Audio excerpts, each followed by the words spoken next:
നമസ്കാരം, ഞാൻ ഷിൽജോ.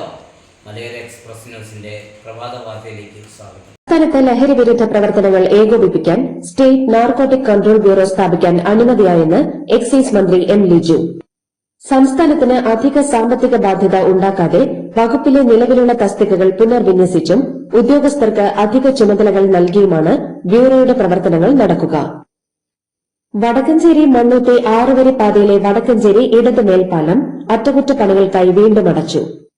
തൃശൂർ ദിശയിലേക്കുള്ള 3 വരി പാതയാണ് അടച്ചത്. പാലത്തിലെ ജോയിന്റുകളിൽ വിള്ളൽ രൂപപ്പെടുകയും വാഹനങ്ങൾ കടന്നുപോകുമ്പോൾ ശക്തമായ ശബ്ദവും കുലുക്കവും അനുഭവപ്പെടുകയും ചെയ്തിരുന്നു. മുൻ ഗതാഗത മന്ത്രി കെ.വി. ഗണേഷ് കുമാറിന്റെ ഡ്രൈവിംഗ് ലൈസൻസിൽ പേരിനൊപ്പം എംഎൽഎ എന്ന് ചേർത്തതിന് നടപടിക്കൊരുങ്ങി ഗതാഗത വകുപ്പ്.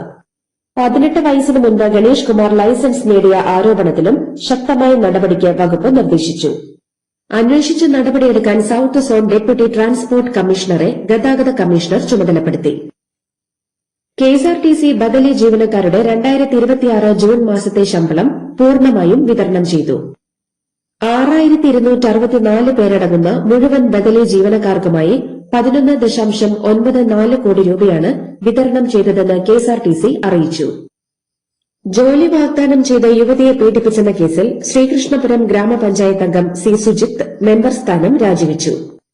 പഞ്ചായത്തിലെ 13ാം വാർഡായ രാഗം കോർണറിനെ പ്രതിനിധീകരിച്ച സുജിത്ത് വികസനകാര്യ സ്ഥിരം സമിതി ചെയർമാനായിരുന്നു. ഇക്കഴിഞ്ഞ മെയ് മാസത്തിലാണ് യുവതിയുടെ പരാതിയിൽ ശ്രീകൃഷ്ണപുരം പോലീസ് സിപിഎം അംഗമായി സുജിത്തിനെതിരെ കേസെടുത്തത്. മൊബൈൽ ഫോണിൽ AI വ്യാജ വീഡിയോയും ഓൺലൈൻ ട്രേഡിംഗ് ആപ്പും തുറന്ന വടകരയിലെ വയോധികന്റെ 1.37 കോടി രൂപ നഷ്ടപ്പെട്ടു. തട്ടിപ്പിനിരയായ വയോധികൻ സൈബർ പോലീസിൽ പരാതി നൽകി.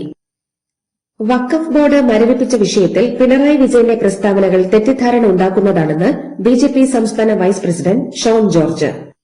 വഖഫ് ബോർഡ് മുസ്ലിം സമുദായത്തിന്റെ മാത്രം സ്വത്തല്ല കൈകാര്യം ചെയ്യുന്നത്. ഇതര സമുദായവുമായി കേസുകളുണ്ടെന്നും മുനമ്പം ഉദാഹരണം മാത്രമാണെന്നും ഷോൺ ജോർജ് പറഞ്ഞു. ലീഡർ നിയമന വിവാദത്തിൽ വിശദീകരണവുമായി ഡീൻ കുര്യാക്കോസ് MP. ജിയോണ ജെയിംസിനെ ശുപാർശ ചെയ്തിരുന്നുവെന്നും യോഗ്യതയുടെ അടിസ്ഥാനത്തിലാണ് നിയമനമെന്നും MP പറഞ്ഞു. കാഫിർ സ്ക്രീൻഷോട്ട് കേസിൽ ഒരു ഡിവൈഎഫ്ഐ നേതാവ് കൂടി അറസ്റ്റിൽ. ഡിവൈഎഫ്ഐ നേതാവായ അമലിനെയാണ് SIT അറസ്റ്റ് ചെയ്തത്. ഡിവൈഎഫ്ഐ വടകര ബ്ലോക്ക് കമ്മിറ്റി അംഗവും CPM കണ്ണങ്കുഴി ബ്രാഞ്ച് അംഗം കൂടിയാണ് അമൽ. തിരുവനന്തപുരത്ത് മരിച്ച കോടതി ജീവനക്കാരി രഞ്ജിതയുടെ മുറിയിൽ നിന്നും ആത്മഹത്യാക്കുറിപ്പ് കണ്ടെടുത്തു. ജോലിസ്ഥലത്തെ സമ്മർദ്ദമാണ് ആത്മഹത്യയ്ക്ക് കാരണമെന്നാണ് കുറിപ്പിലുള്ളത്. കോട്ടയം മെഡിക്കൽ കോളേജിലെ സ്കിൻ ബാങ്കിന് ചർമ്മം ദാനം ചെയ്ത ആഷിക് വിജയന് ആദരാഞ്ജലികൾ അർപ്പിച്ച് മുൻ ആരോഗ്യമന്ത്രി വീണ ജോർജ്. വേർപാടിന്റെ വേദനയിലും അതിന് സന്നദ്ധരായ കുടുംബത്തോട് മുൻ മന്ത്രി നന്ദിയും ആദരവും അറിയിച്ചു. പടക്ക നിർമ്മാണശാലയിലുണ്ടായ സ്ഫോടനത്തിൽ 8 പേർ മരിച്ചു. അപകടത്തിൽ 9 പേർക്ക് ഗുരുതരമായി പരിക്കേറ്റു. അഹമ്മദാബാദിലെ വസ്ത്രാൽ മേഖലയിലെ ടാലന്റ് ഫയർ വർക്ക്സ് പടക്ക നിർമ്മാണശാലയിലാണ് സ്ഫോടനമുണ്ടായത്. ISROയിലെ ശാസ്ത്രജ്ഞരുടെ കൂട്ടരാജിയിൽ വിശദീകരണവുമായി ശാസ്ത്ര സാങ്കേതിക വകുപ്പിനെ സ്വതന്ത്ര ചുമതലയുള്ള കേന്ദ്രമന്ത്രി ജിതേന്ദ്ര സിംഗ്. ശാസ്ത്രജ്ഞരുടെ രാജി ഭരണപരമായ കാരണങ്ങളാലാണെന്നും അല്ലാതെ വലിയ പ്രശ്നങ്ങളെ സൂചിപ്പിക്കുന്നതല്ലെന്നും കേന്ദ്രമന്ത്രി പറഞ്ഞു. പാർലമെന്റിന്റെ വർഷകാല സമ്മേളനത്തിന് മുന്നോടിയായി പ്രതിപക്ഷ പാർട്ടികളുടെ സംയുക്ത തന്ത്രം രൂപീകരിക്കാൻ തിങ്കളാഴ്ച വിളിച്ചു ചേർത്ത ഇന്ത്യ സഖ്യത്തിന്റെ യോഗത്തിൽ കടുത്ത അനിശ്ചിതത്വം. കോൺഗ്രസ് അധ്യക്ഷൻ മല്ലികാർജ്ജുൻ ഖർഗെ നേരിട്ട് ക്ഷണിച്ചിട്ടും യോഗത്തിൽ പങ്കെടുക്കുമോ എന്ന് ഭൂരിഭാഗം സഖ്യകക്ഷികളും അറിയിച്ചിട്ടില്ല. കർണാടകയിൽ വരൾച്ച നേരിടാനുള്ള കർമ്മ പരിപാടികൾ ആലോചിക്കാൻ തിങ്കളാഴ്ച അടിയന്തര മന്ത്രിസഭാ യോഗം വിളിച്ച് മുഖ്യമന്ത്രി DK ശിവകുമാർ. വരൾച്ച പ്രതിരോധ പ്രവർത്തനങ്ങൾ, ദുരിതം കാരണം ജനങ്ങളുടെ പലായനം എന്നിവ യോഗത്തിൽ വിലയിരുത്തും.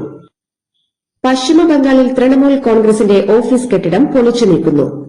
തൃണമൂൽ ദേശീയ സെക്രട്ടറിയും MPയുമായ അഭിഷേക് ബാനർജിയുടെ അംതാലയിലെ 5 നിലകളുള്ള ഓഫീസ് കെട്ടിടമാണ് പൊളിച്ചു നീക്കുന്നത്. ഉത്തർപ്രദേശിലെ വാരണാസിയിൽ അർദ്ധനഗ്നനായി തെരുവിലൂടെ ഓടി നടന്ന് നിരവധി വീടുകളിലേക്ക് ഓടിക്കയറി സാധനങ്ങൾ വലിച്ചെറിയുകയും വീട്ടുകാരെ കടിക്കാൻ ശ്രമിക്കുകയും ചെയ്ത വിദേശ പൌരനെ പിടികൂടി പോലീസിലേൽപ്പിച്ചു.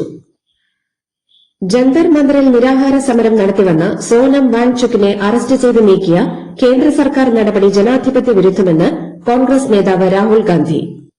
നീറ്റ് പരീക്ഷ ചോദ്യപേപ്പർ ചോർച്ച, സിബിഎസ്ഇ പരീക്ഷ മൂല്യനിർണ്ണയ പിഴവുകൾ എന്നിവയുടെ പേരിൽ കേന്ദ്ര വിദ്യാഭ്യാസ മന്ത്രി ധർമ്മേന്ദ്ര പ്രധാന്റെ രാജി ആവശ്യപ്പെട്ട് കോക്രോച്ച് ജനതാ പാർട്ടിയുടെ ജന്തർ മന്ദറിലെ പ്രതിഷേധത്തിൽ ആദ്യമായാണ് രാഹുൽ പ്രതികരിച്ചത്. ജോർദാനിലെ യുഎസ് സൈനിക താവളത്തിനു നേരെ ഇറാൻ നടത്തിയ ബാലിസ്റ്റിക് മിസൈൽ ഡ്രോൺ ആക്രമണങ്ങളിൽ 2 യുഎസ് സൈനികർ കൊല്ലപ്പെട്ടു. ഒരു സൈനികനെ കാണാതായി. ഇറാന്റെ മിസൈലുകളെ പ്രതിരോധിക്കുന്നതിനിടയിലാണ് സൈനികർക്ക് ജീവൻ നഷ്ടമായത്. യുഎസ് പ്രസിഡന്റ് ഡൊണാൾഡ് ട്രംപിനും കുടുംബത്തിനുമെതിരെ വീണ്ടും ഇറാന്റെ വധഭീഷണി. അമേരിക്കൻ പതാക പുതച്ച ശവപ്പെട്ടികൾക്ക് മുകളിൽ ട്രംപിന്റെയും കുടുംബത്തിന്റെയും ചിത്രങ്ങൾ പതിച്ച കൂറ്റൻ പരസ്യബോർഡ് ഉയർത്തിയാണ് ഭീഷണി. ഇറാന്റെ തലസ്ഥാനമായ ടെഹ്റാനിലെ പലസ്തീൻ സ്ക്വയറിലാണ് കൂറ്റൻ പരസ്യബോർഡ് സ്ഥാപിച്ചത്. തുറമുഖങ്ങൾ, ഗതാഗത ശൃംഖലകൾ എന്നിവയടക്കം ഇറാന്റെ പൊതു അടിസ്ഥാന സൌകര്യങ്ങൾക്ക് നേരെ സൈനിക ആക്രമണങ്ങൾ നടത്തുന്ന അമേരിക്കയ്ക്കെതിരെ ഐക്യരാഷ്ട്രസഭയിൽ ഇറാന്റെ പരാതി. ഇറാൻ പ്രതിനിധി അമീർ സയ്യിദ് ഇറവാനിയാണ് യുഎൻ ജനറൽ സെക്രട്ടറി അന്റോണിയോ ഗുട്ടറസിന് പരാതി നൽകിയത്. യൂറോപ്യൻ മണ്ണിൽ വീണ്ടും ചരിത്രം കുറിച്ച് ഇന്ത്യയുടെ Minerva Academy under 12 football team. ലോക പ്രശസ്ത ഗോദിയ കപ്പിൽ ബ്രസീലിയൻ ടീമായ RS സ്പോർട്സ് യെല്ലോയെ 2-1 എന്ന സ്കോറിന് പരാജയപ്പെടുത്തിയാണ് മിനർവ അക്കാദമി കിരീടം നിലനിർത്തിയത്. ഒരാഴ്ചക്കിടെ നേടുന്ന രണ്ടാമത്തെ അന്താരാഷ്ട്ര കിരീടമാണ് ഇത്. അടുത്തിടെ നടന്ന ഹെൽസിങ്കി കപ്പിലും മിനർവയായിരുന്നു ജേതാക്കൾ. ലോകം ഉറ്റുനോക്കുന്ന അർജന്റീന സ്പെയിൻ ലോകകപ്പ് ഫൈനൽ ഇന്ന് അർദ്ധരാത്രി 12:30 മുതൽ യുഎസിലെ ന്യൂജേഴ്സിയിലുള്ള മെറ്റ് ലൈഫ് സ്റ്റേഡിയത്തിലാണ് മത്സരം. കാലാവസ്ഥ മോശമായതിനാൽ സ്പെയിനിന്റെയും അർജന്റീനയുടെയും കലാശ പരിശീലനം തടസ്സപ്പെട്ടിരുന്നു. ഇന്ന് നടക്കുന്ന ഫൈനൽ മത്സരം കാണാൻ യുഎസ് പ്രസിഡന്റ് ഡൊണാൾഡ് ട്രംപ് അടക്കമുള്ളവർ എത്തും. ഫിഫ ലോകകപ്പ് ലൂസേഴ്സ് ഫൈനലിൽ ഗോൾ മഴ. ഫ്രാൻസിനെ 4-നെതിരെ 6 ഗോളിന് തോൽപ്പിച്ച് ഇംഗ്ലണ്ട് 3ാം സ്ഥാനം സ്വന്തമാക്കി. മിയാമി ഗാർഡനിലെ ഹാർഡ് റോക്ക് സ്റ്റേഡിയത്തിൽ നടന്ന ആവേശകരമായ മത്സരത്തിൽ ആദ്യ പകുതിയിൽ തന്നെ ഇംഗ്ലണ്ട് ഫ്രാൻസിനെ 4 ഗോളുകൾക്ക് പിന്നിലാക്കിയിരുന്നു. ഇംഗ്ലണ്ടിന്റെ ബുക്കായോ സാക്ക ഹാട്രിക് ഗോളുകളുമായി തിളങ്ങി. ഫ്രാൻസിന് വേണ്ടി കിലിയൻ എംബാപ്പെ ഇരട്ട ഗോളുകൾ നേടിയെങ്കിലും ഫ്രഞ്ച് പടയെ രക്ഷിക്കാനായില്ല. എന്നാൽ 10 ഗോളുകളും ആകെ 22 ഗോളുകളുമായി എംബാപ്പെ സീസണിൽ കൂടുതൽ ഗോൾ നേടിയ താരമായി. ഈ സീസണിലെ 8 ഗോളുകളും ആകെ 21 ഗോളുകളുമായി ലയണൽ മെസ്സിയാണ് തൊട്ടുപിന്നിൽ. ഭ്രമയുഗത്തിലെ അഭിനയത്തിന് മമ്മൂട്ടിക്ക് മികച്ച നടനുള്ള ദേശീയ പുരസ്കാരം. ചന്തു ചാമ്പ്യൻ എന്ന ചിത്രത്തിലൂടെ കാർത്തിക് ആര്യനുമായി മമ്മൂട്ടി പുരസ്കാരം പങ്കുവച്ചു. പത്മഭൂഷണും മികച്ച നടനുള്ള സംസ്ഥാന പുരസ്കാരവുമായി തിളങ്ങി നിൽക്കവെയാണ് 74ാം വയസ്സിൽ 4ാം തവണ ദേശീയ പുരസ്കാരം മമ്മൂട്ടിയെ തേടിയെത്തുന്നത്. ആർട്ടിക്കിൾ 370 എന്ന ചിത്രത്തിലൂടെ യാമി ഗൌതം മികച്ച നടിയായി. അമരൻ ഒരുക്കിയ രാജ്കുമാർ പെരിയസ്വാമിയാണ് മികച്ച സംവിധായകൻ. മികച്ച മലയാള ചിത്രത്തിനുള്ള പുരസ്കാരം ഫാസിൽ മുഹമ്മദ് സംവിധാനം ചെയ്ത ഫെമിനിച്ചി ഫാത്തിമ നേടി. മികച്ച തമിഴ് ചിത്രം ധനുഷ് സംവിധാനം ചെയ്ത രായനും മികച്ച ഹിന്ദി സിനിമ ശ്രീകാന്തും സ്വന്തമാക്കി. മികച്ച ഛായാഗ്രഹണം ഷഹനാദ് ജലാൽ, മികച്ച ഗായിക വൈക്കം വിജയലക്ഷ്മി. MBBS കോഴ്സിന്റെ ട്യൂഷൻ ഫീസ് ഇനി മുതൽ 4.5 വർഷത്തേക്ക് മാത്രമേ ഈടാക്കാവൂ എന്ന് സംസ്ഥാന സർക്കാർ ഉത്തരവിറക്കി.